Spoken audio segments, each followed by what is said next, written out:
Hello everyone, the dignity class में आपका एक बार फिर से स्वागत है। यांत्रिकी को हमने बहुत अच्छे से देखा था। यांत्रिकी बहुत बड़ा टॉपिक था। यांत्रिकी थोड़ी सी हम चर्चा कर ही लेते हैं। यांत्रिकी फिजिक्स का सबसे महत्वपूर्ण टॉपिक है। हमने बात की थी, हम फिजिक्स को 6 भागों में पढ़ते हैं।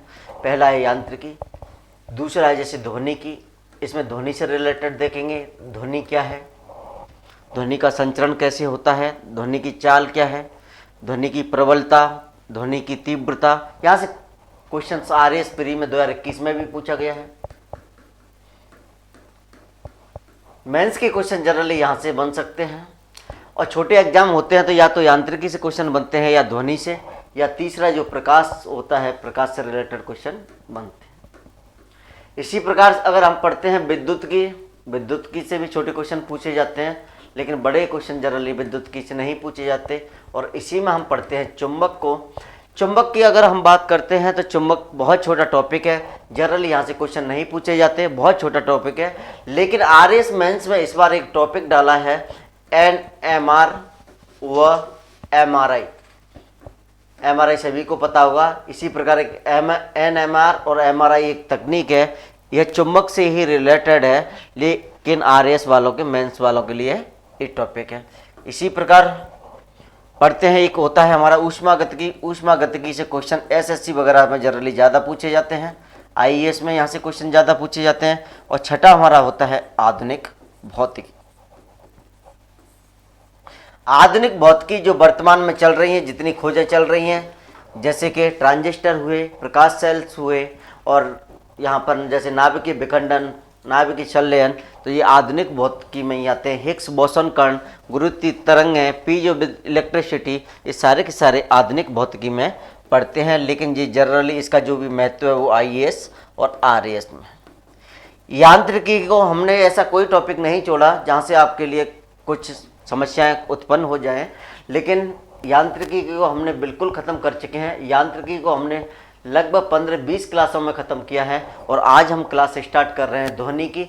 यांत्रिकी में जितना समय लगा था, बाकी की सभी में इतना लगेगा, क्योंकि यांत्रिकी ही सबसे महत्वपूर्ण और सबसे लंबा टॉपिक है।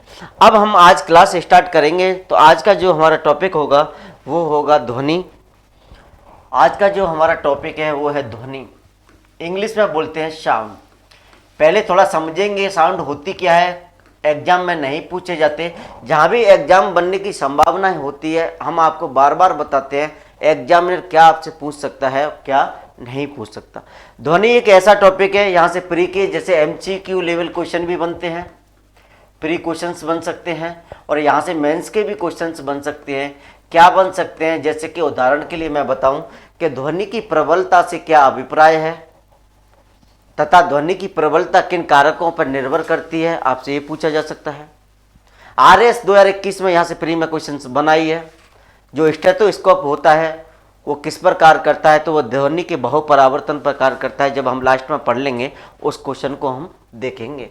पहले बात करते हैं ध्वनि होती क्या है। आप जो लोग मेरी आवाज़ को सुन पा रहे हो, कैसे सुन पा रहे हो, तो मेरी जो आवाज़ आपकी कानों में जो संवेदनाएं उत्पन्न कर रही हैं, तो वो क्या है, ध्वनि तो है। लेकिन ध्वनि को हम कैसे बोलेंगे, तो जैसे कि आपने सुना होगा कि ऊर्जा के विभिन्न रूप होते हैं। नाभिकीय ऊर्जा होती है, यांत्रिक ऊर्जा होती है, विद्युत ऊर्जा होती है। इसी प्रकार से मैं कह सकता हूँ ध्वनि भी एक ऊर्जा का रूप है। ध्वनि भी एक ऊर्जा का रूप है, एक ऊर्जा का रूप है।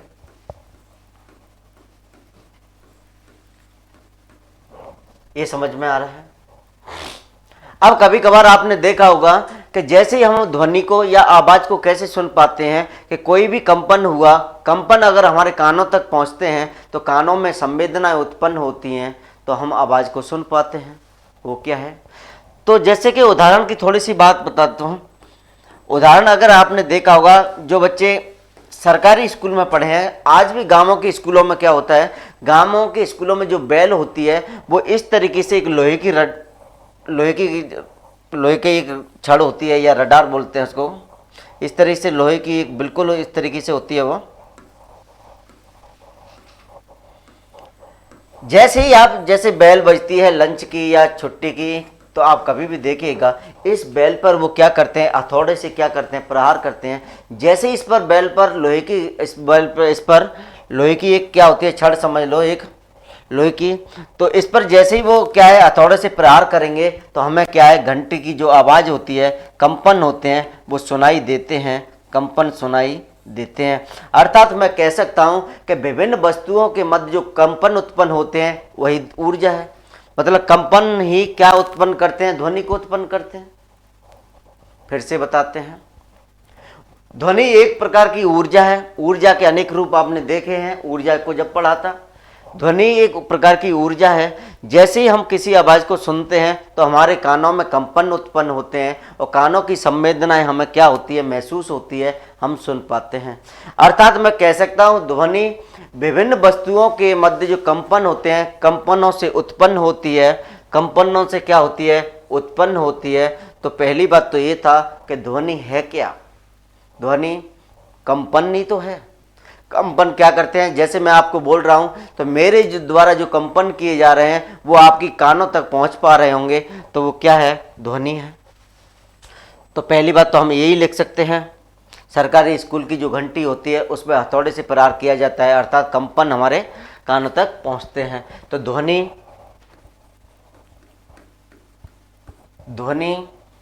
विभिन्न वस्तुओं के, ध्वनि विभिन्न वस्तुओं के, यहां से क्वेश्चन कोई नहीं पूछा जाता, थोड़ा सा बेसिक बात कर रहे हैं हम। ध्वनि विभिन्न वस्तुओं के कंपन करने के कारण, कंपन करने के कारण उत्पन्न होती है, उत्पन्न होती है। ध्वनि कंपनों के कारण उत्पन्न होगी। जैसे हमारे कानों तक पहुंचेगी, हमारे कानों में संवेदना उत्पन्न हो जाती हैं, तो जिसे हम सुन सकते हैं। ये तो था ध्वनि का बेसिक स्ट्रक्चर, ध्वनि होती क्या है। अब दूसरे अगर हम बात करते हैं ध्वनि का संचरण, ध्वनि का संचरण इसी में देखते हैं हम। यहां से अच्छा क्वेश्चन बन सकता है। इंग्लिश में बोलते हैं प्रोपिगेशन ऑफ साउंड।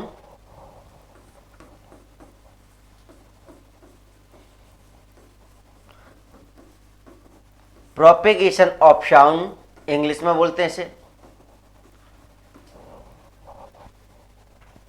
ध्वनि का संचरण कैसे होता है, तो हम बात कर रहे थे कि इसमें ध्वनि का संचरण कैसे होता है। पहले तो हम बात की थी ध्वनि क्या होती है। अब ध्वनि का संचरण के वस्तुओं के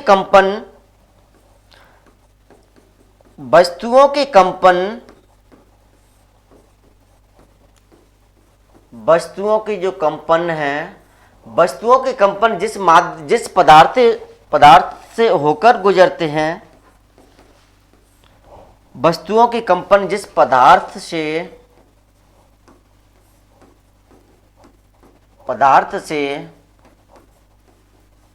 होकर गुजरते हैं,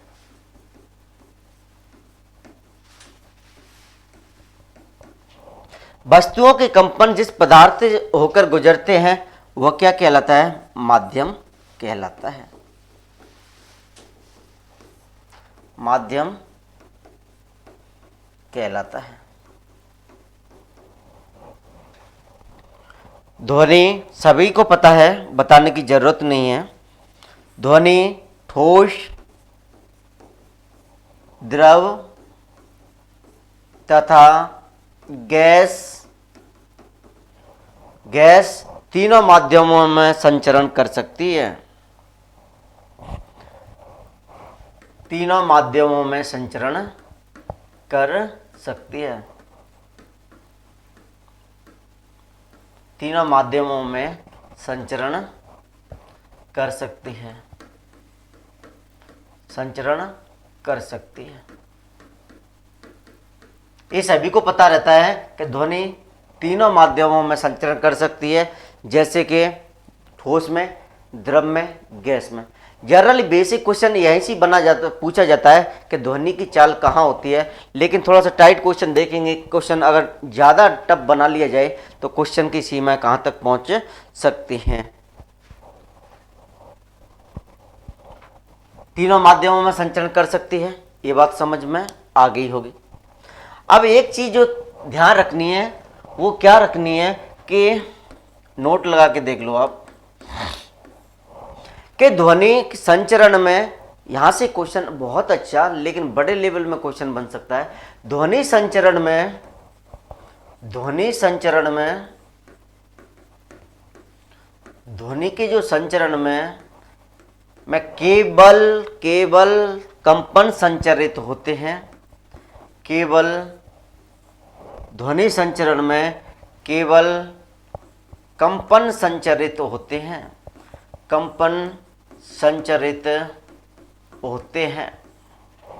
संचरित होते हैं। यही बात हमने पहले ही बात की थी कि ध्वनि से जो होती है वो ध्वनि क्या होती है कि जैसे ही कोई वस्तुओं के मध्य कंपन उत्पन्न होगा, हमारे कानों तक पहुंचेंगे, संवेदनाएं उत्पन्न हो जाएंगी, हम आवाज़ को सुन सकते हैं। तो यहाँ क्या है, आपसे क्या कह रहा है कि ध्वनि संचरण में केवल कंपन ही संचरित होते हैं। माध्यम के जो कण होते हैं, माध्यम के कण संचरित नहीं होते, या हम कह सकते हैं माध्यम के जो कण होते हैं उनके माध्यम के जो कण होंगे, माध्यम के कणों का जो कुल विस्थापन होगा वो शून्य होगा। कुल विस्थापन शून्य, कुल विस्थापन शून्य होता है, शून्य होता है। अच्छा क्वेश्चन बन सकता है कि ध्वनि संचरण में निम्नलिखित में से होता है या नहीं होता है। पहला वो देगा ध्वनि संचरण में केवल कंपन संचरित होते हैं। दूसरे में देगा ध्वनि संचरण माध्यम के कण भी संचरित होते हैं। तीसरे में देगा ध्वनि में कंपन और माध्यम के कण दोनों संचरित होते हैं। और चौथा ऑप्शन दे सकता है निम्नलिखित में से इनमें से कोई नहीं। तो ध्यान रखिएगा, हमेशा अगर जब ध्वनि का संचरण किया जा रहा है तो केवल और केवल कंपन ही, केवल और केवल क्या होते हैं, कंपन संचरित होते हैं, कंपन संचरित होते हैं। लेकिन माध्यम के कणों का जो विस्थापन होता है वो शून्य होता है। अर्थात हम कह सकते हैं माध्यम के कणों में संचरण नहीं होता, ये माध्यम के कण संचरित नहीं होते। यहाँ से क्वेश्चन बन सकता है, खासकर एमक्यू क्वेश्चन बन सकता है। लेकिन इस तरीके की जो चीज़ है तभी समझ में आती है जब हम किसी चीज़ को बार बार पढ़ते हैं। और ये बात हम पहले से ही बताने की कोशिश कर रहे हैं कि पढ़ने के लिए बहुत सारी किताब मार्केट में है, बहुत लोग पढ़ा भी रहे हैं, बहुत लोग पढ़ भी रहे हैं, लेकिन ये नहीं कह रहा कि क्वेश्चंस का कहाँ तक एग्जामिनर क्या पूछ सकता है आपसे। तो इस तरीके से ध्यान रखिएगा कि जब ध्वनि का संचरण होता है, अर्थात मैं कह सकता हूँ ध्वनि संचरण के लिए जो कंपन होते हैं जिस पदार्थ में होकर निकाला जाता है वो माध्यम कहलाता है। कोई नहीं पूछेगा कि माध्यम क्या होता है। ध्वनि तीनों माध्यम से, ठोस से, द्रव से, गैस से, तीनों में संचरण करती है। लेकिन अगर पहला क्वेश्चन अच्छा बन सकता है तो यहाँ से बनेगा कि ध्वनि संचरण में केवल कंपन ही संचरित होते हैं, ना कि माध्यम के कण, उनके विस्थापन क्या होता है, शून्य होता है। ये बात हुई थी हमारे ध्वनि से कुछ इंपॉर्टेंट चीज़ों की। अब हम चलते हैं, ध्वनि की संचरण हो गया, ध्वनि हो गई, ध्वनि क्या होती है। अब हम पढ़ते हैं कि ध्वनि संचरण के लिए माध्यम की आवश्यकता। एक बात देखिएगा, ध्वनि एक यांत्रिक तरंग है, ध्वनि एक यांत्रिक तरंग है।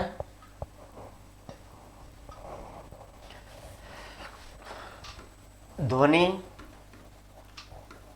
एक यांत्रिक तरंग है, यांत्रिक तरंग है। अब आपके समझ में आया, आपके समझ में आ रहा होगा या समस्या हो रही होगी कि ये यांत्रिक तरंग क्या होती है। इस तरीके के क्वेश्चन थोड़ा सा मैं आपको बता देता हूं। वैसे मेंस एग्जाम जो होते हैं, जैसे आरएस का होता है, राजस्थान की बात करें हम, तो वहां पूछे जाते हैं यांत्रिक तरंग है, यांत्रिक तरंग है वह अयांत्रिक तरंग है। इस तरह के क्वेश्चन आपसे मेंस में पूछे जाते हैं कि यांत्रिक तरंगें और अयांत्रिक तरंगों के मध्य अंतर स्पष्ट कीजिए। अब देखिएगा, हमने बात की थी कि ध्वनि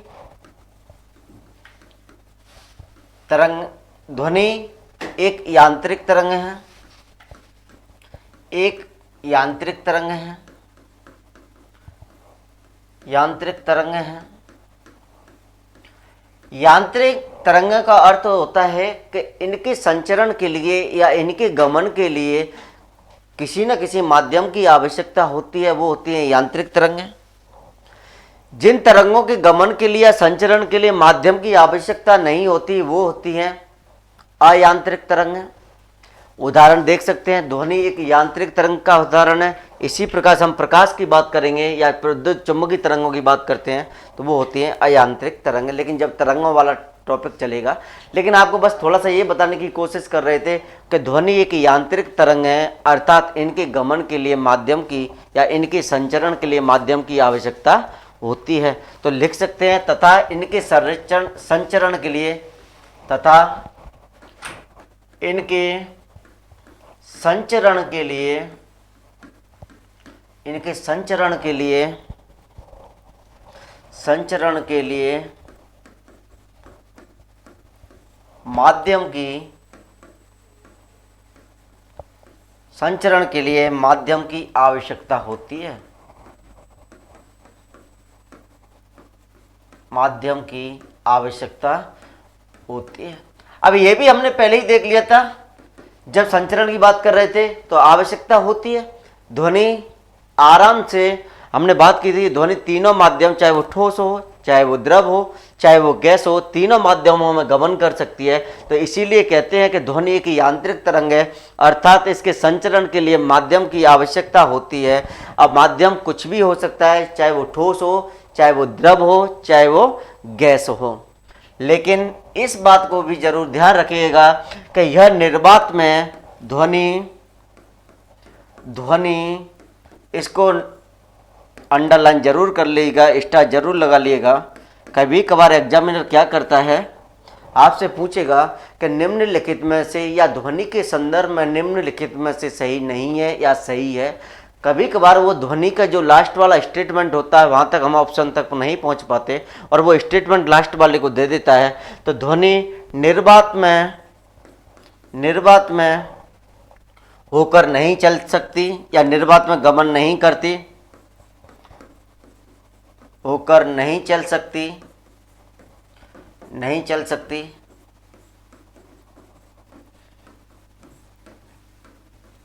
ध्वनि निर्वात में गमन नहीं करती। ध्वनि कहाँ गमन करती है? ध्वनि के लिए संचरण या माध्यम की आवश्यकता होती है, वो माध्यम हो सकता है, लेकिन ध्वनि निर्वात में गमन नहीं करेगी, निर्वात में नहीं चलेगी। और इसी के कारण कभी कभार आपने देखा होगा, यदि कोई व्यक्ति या कोई जैसे अंतरिक्ष यात्री होते हैं जो लोग चंद्रमा पर जाते हैं, अगर कोई व्यक्ति या हम चंद्रमा पर हम बात करें तो चंद्रमा पर बात करेंगे तो वो हमें सुनाई नहीं देती, क्योंकि चंद्रमा पर वायुमंडल निर्मित नहीं है। जब वायुमंडल की वहाँ अनुपस्थिति होगी, तो जब वायुमंडल ही नहीं है तो आवाज़ को सुन सकते हैं कि नहीं? नहीं सुन सकते। क्यों नहीं सुन सकते? कि ध्वनि निर्वात में होकर गमन नहीं करती या नहीं चल सकती है। इस तरीके की कॉन्सेप्ट आपको बातें पता चल गई होगी। क्वेश्चन ध्वनि क्या है ये देख लिया, संचरण की दिशा देख ली थी कि ठोस, द्रव, गैस तीनों में चल सकती है, यांत्रिक तरंगें हो सकती हैं। और ये भी हमने देख लिया था कि किस तरीके से क्वेश्चन आपसे पहला बन सकता है कि ध्वनि में अगर संचरण होता है तो केवल कंपन होते हैं, उन्हीं ही का संचरण होता है, माध्यम को कण संचरित नहीं होते, या उनका जो बोले हम क्या बोलते हैं उसको, जो विस्थापन होता है वो शून्य होता है। यांत्रिक तरंगों भी हैं, आपने देखा होगा अनुदैर्घ्य और अनुप्रस्थ। अनुदैर्घ्य और अनुप्रस्थ तरंगें भी आपने देखी होंगी। तो ध्वनि तरंगें एक अनुदैर्घ्य तरंगें, अनुदैर्घ्य प्रकृति की होती हैं। थोड़ा सा हम बता दें, इसको बताने की समस्या है, जरूरी है नहीं, क्योंकि आपने अगर पढ़ा होगा, क्योंकि अनुदैर्घ्य में क्या होता है कि इसमें जो तरंगों में जो कंपन का संचरण होता है वो दिशा के समानांतर होता है, समानांतर पैरेलल होता है। तो ध्वनि तरंगें में भी अगर पूछ लिया जाए तो अनुदैर्घ्य प्रकृति की होती है। मुझे बताने की इसलिए ज़रूरत नहीं है क्योंकि आप जब ज्योग्राफी में पश्चिमी राजस्थान पढ़ते हो, पहला जो भौतिक स्वरूप पढ़ते हैं, वहाँ पर आपने देखा होगा जो बालका स्तूप होते हैं अनुदैर्घ्य प्रकृति के, अनुप्रस्थ प्रकृति के, पैराबोलिक, सब्रकापीस और बहुत सारे हैं इसमें, तो अवरोधक, तो इस तरह के वहाँ देखा होगा। तो अनुदैर्घ्य क्या होते हैं? अनुदैर्घ्य का अर्थ तो यही होता है कि इसमें अनुदैर्घ्य में जो भी यहाँ पे अगर वहाँ बात करते हैं तो वहाँ तो है स्तूपों की और यहाँ बात है तरंगों की। तो जब तरंगे में क्या होगा, कंपन संचरण होता है, तो कंपन संचरण क्या करता है, संचरण की दिशा के क्या होता है, समानांतर होता है। तो इसीलिए हम बोलते हैं ध्वनि तरंगें अनुदैर्घ्य प्रकृति की होती हैं, क्योंकि यांत्रिक तरंगें दो तरीके की होती हैं, अनुप्रस्थ तरंगें और एक होती है अनुदैर्घ्य। तो आप ध्यान रखिएगा, ध्वनि तरंगें एक यांत्रिक तरंग है, अर्थात इनके संचरण के लिए माध्यम की आवश्यकता होती है। माध्यम में भी अगर कभी कभार पूछ ले तो ध्वनि तरंगें अनुदैर्घ्य प्रकृति की होती हैं। जो कंपन संचरण होंगे, कंपन संचरण की जो दिशा होगी वो समानांतर होती है, अर्थात अनुदिश होती है। ये बात तो थी केवल और केवल ध्वनि से। लेकिन कुछ मेंस की परिभाषा जहाँ से मेंस का क्वेश्चन बन सकता है वो है ध्वनि के अभिलाक्षणिक गुण। यहाँ कुछ परिभाषा है, ध्वनि के अभिलाक्षणिक गुण क्या क्या हो सकते हैं?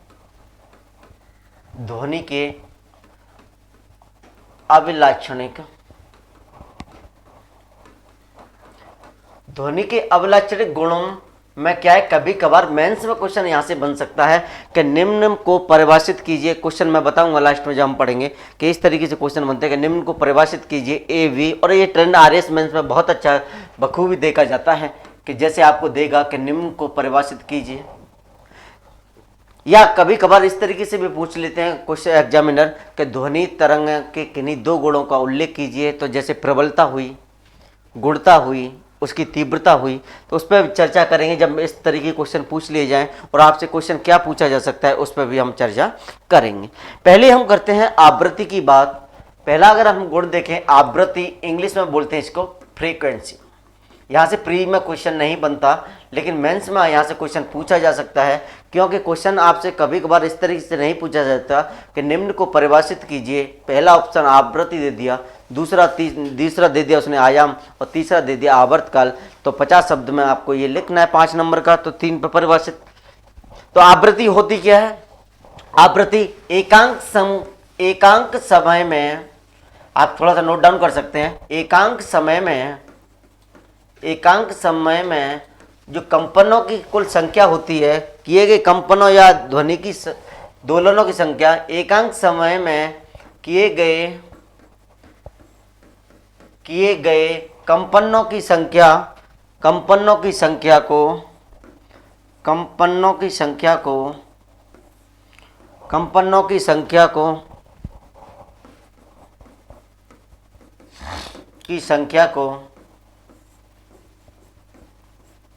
को आवृत्ति, ध्वनि की आवृत्ति, एकांक समय में किए गए कंपनों की संख्या को ध्वनि की आवृत्ति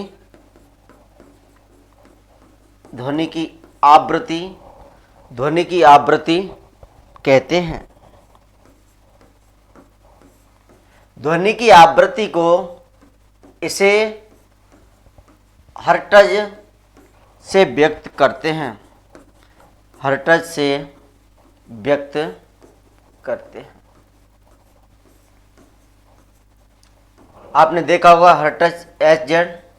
अगर कुछ नहीं देखा होगा तो आपने देखा होगा जो अपश्रव्य तरंगें या पराश्रव्य तरंगें या श्रव्य तरंगें, जिनका नाम सुना होगा आपने, ऑडिएबल, इंफ्रासोनिक और अल्ट्रासाउंड, जो नाम सुना होगा, तो वहाँ हर्ट्ज ही तो आता है, आवृत्ति ही तो आती है।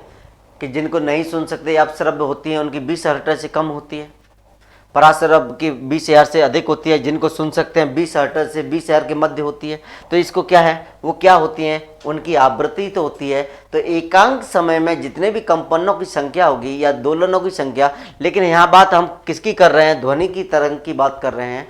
तो जब क्या होगा, यहाँ कंपन होंगे, तो एकांक समय में जो कंपनों की संख्या होती है उसे हम क्या कहते हैं, आवृत्ति कहते हैं, आवृत्ति कहते हैं। तो इस तरीके से परिभाषा पूछी जा सकती है, प्री का क्वेश्चन नहीं पूछा जा सकता। इसी प्रकार आवर्तकाल इंग्लिश में बोलते हैं टाइम पीरियड। आवर्तकाल की हमने यांत्रिकी में देखा था, ये वही आवर्तकाल है। वहाँ इसे हम देख रहे थे एक सरल आवर्ती गति में, मतलब ऐसी गति जो एक निश्चित पथ का अनुसरण करती हो, वो सरल आवर्त गति, चाहे वो वृत्ताकार हो चाहे वो सरल रेखा में हो। वहाँ भी हमने आवर्तकाल को देखा था कि एक चक्कर पूरा करने में, सेम यही है, वहाँ क्या होंगे, आवर्त गति में दोलन होंगे, तो यहाँ भी एक चक्कर पूरा करने में, तो यहाँ भी ध्वनि तरंग का होगा, वहाँ सरल आवर्ती गति का था। तो आवर्तकाल क्या होता है, तो माध्यम के कणों के द्वारा, माध्यम के कणों के द्वारा, यहां से मेंस के क्वेश्चन बनेंगे, ध्यान रखिएगा, प्री से क्वेश्चन नहीं बनता। माध्यम के कणों द्वारा, माध्यम के कणों के द्वारा एक दोलन पूर्ण, एक दोलन या एक चक्कर, एक दोलन पूर्ण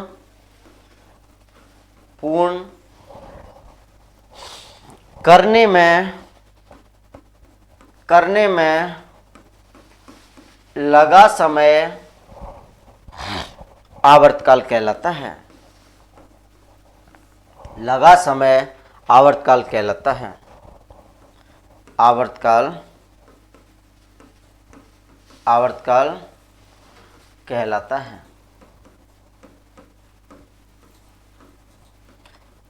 इसका मात्रक सेकंड होता है, कोई नहीं पूछेगा आवर्तकाल का मात्रक क्या है। अब देखिए माध्यम के जो कण हैं, माध्यम के कणों के द्वारा जो एक दोलन पूर्ण करने में लगा समय आवर्तकाल कहलाता है। आवृत्ति किया था कि एकांक समय में जो कंपनों की कुल संख्या होगी वो होती है आवृत्ति, और एक माध्यम के कणों के द्वारा एक दोलन पूर्ण करने में जो समय लगेगा वो कहलाएगा आवर्तकाल। मैं कह सकता हूं जो आवृत्ति होती है, फ्रीक्वेंसी होती है, वो आवर्तकाल के व्युत्क्रमानुपाती होती है। आवर्तकाल के व्युत्क्रमानुपाती होती है।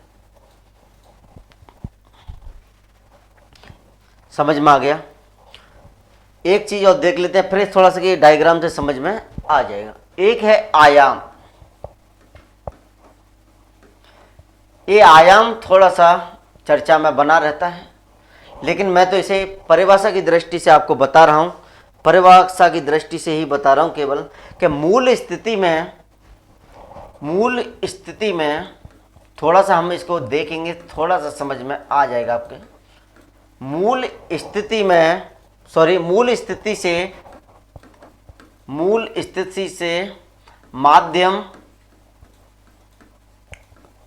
स्थिति से माध्यम के कणों,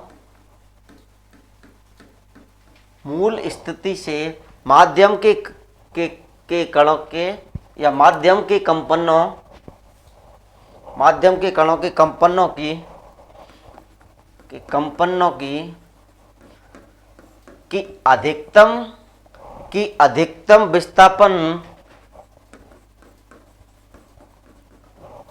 की जगह नहीं, क्या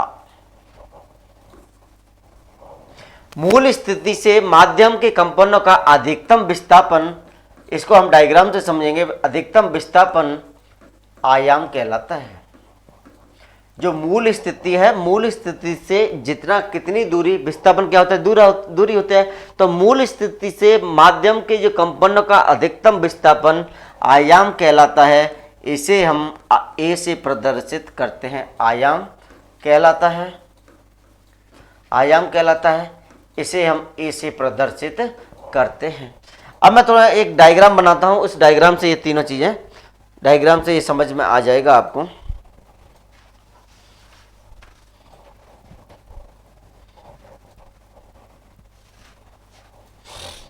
जैसे एक ध्वनि तरंग का एक डायग्राम मैं आपको बना रहा हूं।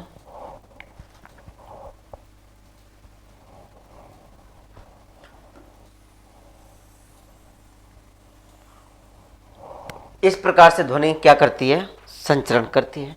ये ध्वनि तरंगों का ग्राफीय निरूपण है, ध्वनि तरंगों का ग्राफीय। हम अभी बात कर रहे थे किसकी, आयाम की। आयाम क्या था कि जो मूल स्थिति होती है, मूल स्थिति से उसका जो अधिकतम जो माध्यम के कंपन होते हैं उसका अधिकतम क्या होगा, विस्थापन होगा। मैं कह सकता हूं ये क्या है, मूल स्थिति से यहां तक, या मैं कह सकता हूं यहां से यहां तक का जो क्या है, यही तो आयाम है। मूल स्थिति से जो कंपनों की अधिकतम विस्थापन, अधिकतम कहां तक जा रहे हैं, यहां तक जा रहे हैं, या यह मान लीजिए, या यहां मान लीजिए, ये क्या है, अधिकतम विस्थापन होगा। अधिकतम विस्थापन ही तो क्या कहलाता है, आयाम कहलाता है। मैं कह सकता हूं या ये मान लीजिए यहां से यहां नीचे का मान ले, यहां से यहां तक का, ये क्या है, विस्थापन ही तो है, दूरी तो है। तो ये दूरी क्या है, यह आयाम कहलाएगा। और ये क्या कहलाते हैं, सरंग कहलाते हैं। ऊपर वाले सरंग कहलाते हैं, नीचे वाले क्या कहलाते हैं, गर्त कहलाते हैं। सभी ने पढ़े होंगे, ये होते हैं गर्त होते हैं। और ये यहाँ से यहाँ तक की जो डिस्टेंस होती है इसे बोलते हैं दूरी। दूरी इसे बोलते हैं लैम्बडा, लैम्बडा दूरी। ये समझ में आ गया होगा। ये मूल स्थिति से अधिकतम जो विस्थापन है उसे हम आयाम, इस सरंगों के या गर्तों के मध्य की जो दूरी होगी उसे हम या तो ऊपर के मान लो यहाँ से यहाँ तक की दूरी, या नीचे वाले मान लीजिए, तो जो दूरी होती है उसे हम क्या बोलते हैं, उस दूरी को हम जो बोलते हैं लैम्बडा बोलते हैं। ऊपर वाले सरंग हो गए, नीचे वाले गर्त हो गए। तो बस थोड़ा सा समझाने की बात थी कि क्या होते हैं गर्त, क्या होता है सरंग, क्या होता है। अब थोड़ा सा इसमें एक और देख लेते हैं, हम एक और देख लेते हैं, फिर इसके बाद में यहाँ से मेंस के टॉपिक खत्म होता है। एक है वेग। वेग क्या होता है, वेग क्या होता है, वेग होता है विस्थापन में परिवर्तन। तो यहाँ क्या हुआ, वही तो हम देख रहे थे कि संपीड़न और विरलन। ये संपीड़न या विरलन क्या होता है, तो जैसे कि हमने बात कर रहे थे जो सरंग और गर्त की, तो सेम यही होता है। आपको बस यहाँ कुछ भी ध्यान नहीं रखना, थोड़ा सा मैं बता देता हूँ।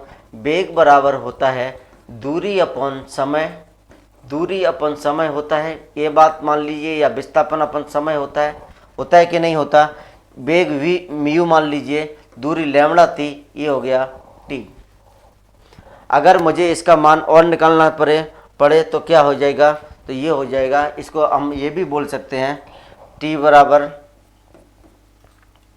लैम्बडा म्यू, टी बराबर हो जाएगा लैम्बडा म्यू।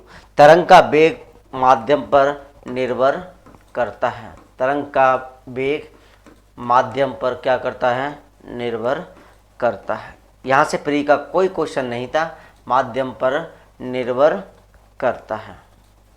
लेकिन मुझे आवर्त और आवर्तकाल के बारे में बताना था।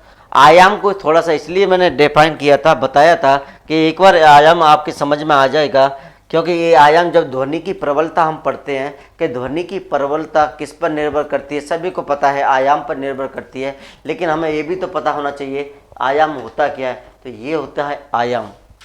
जैसे ही माध्यम की जो कंपन होंगे इनका अधिकतम जो विस्थापन होगा वो आयाम कहलाता है। तो ये तो रही आयाम की बात। इन सरंगों के मध्य या इन गर्तों के मध्य की जो डिस्टेंस होती है, दूरी होती है, वो लैम्बडा होती है। लेकिन आपसे क्वेश्चन कभी नहीं पूछा जाता, कभी कभार इस तरीके से पूछे जाते हैं कि तरंगों का वेग किस पर निर्भर करता है या नहीं करता, केवल आपको माध्यम ध्यान रखना था। अब यहाँ से अगर मेंस की हम बात करते हैं तो वो क्या क्वेश्चन बन सकते हैं, पहले हम उस पर आएंगे, फिर उसके बाद में दूसरी बात करेंगे। पहले देख लेता है एक क्वेश्चन, हम आपको बता ही देते हैं क्या क्वेश्चन पूछा जा सकता है। यहाँ पे मेंस की बात कर रहा हूँ, मेंस में क्वेश्चन यहाँ से ही बनता है, जनरली बनता है और या बन भी सकता है। ये भी है कि निम्न लिखित की परिभाषा लिखी है।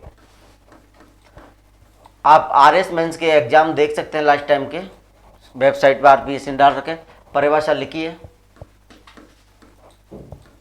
इस तरीके के क्वेश्चन आपसे 50 शब्द में, क्योंकि एक परिभाषा ज़्यादा 15 शब्द में पूछ सकता है, लेकिन परिभाषा अगर आपसे पूछेगा 50 शब्द में पूछेगा तो एक नहीं पूछेगा। जैसे पहली परिभाषा आपसे आयाम की पूछ लेगा, आयाम क्या होता है, आयाम होता क्या है, तो अभी हमने देखा था आयाम क्या होता है कि जिसमें माध्यम, जो किसी भी तरंग है जिसमें माध्यम के जो होते हैं कंपन होते हैं उनका अधिकतम विस्थापन। दूसरा इसी में आपको दे देगा वो आवृत्ति, और तीसरे में अगर वो देता है आवर्तकाल। तो इस तरीके से इनको परिभाषित कीजिए। तो इस तरीके का ट्रेंड चलता है, वो एक ही साथ 2-2, 3-3 पूछ लेता है। तो 50 शब्द में लिखना था, तो ये आप 50 शब्द में लिख सकते हैं। तो इस तरीके से तो बनते हैं जनरली क्वेश्चंस यहाँ से मेंस के, कि आवर्त क्या काल क्या होता है, आयाम क्या होता है, कि मूल स्थिति से, ये सारी की बातें हमने 1 बाय 1 कर ली हैं। अब यहाँ से सबसे इम्पोर्टेंट जो क्लास चलेगी, हमारे टॉपिक जो चलेगा वो चलेगा ध्वनि की तीव्रता। ध्वनि की तीव्रता।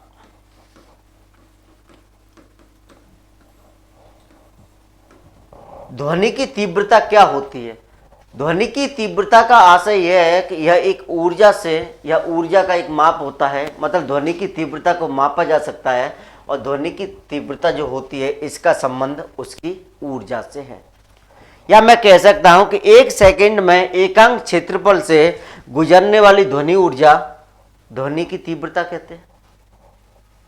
कई बार क्या होता है, एग्जामिनर जैसे हमें सुनने में आता है ध्वनि की तीव्रता और ध्वनि की प्रबलता एक ही मान लेते हैं लोग, और बार बार हमें यही बता रहे हैं कि ध्वनि की तीव्रता और ध्वनि की प्रबलता अलग अलग है। हमें कानों में सुनाई ऐसे लगता है कि ध्वनि की तीव्रता ही ध्वनि की प्रबलता होगी, लेकिन बता दूं कि ध्वनि की जो तीव्रता होती है, ध्वनि की जो तीव्रता होती है 1 सेकंड में, 1 सेकंड में, 1 सेकंड में एकांक क्षेत्रफल से, 1 सेकंड में एकांक क्षेत्रफल से, एकांक क्षेत्रफल से, 1 सेकंड में एकांक क्षेत्रफल से गुजरने वाली ध्वनि, गुजरने वाली ध्वनि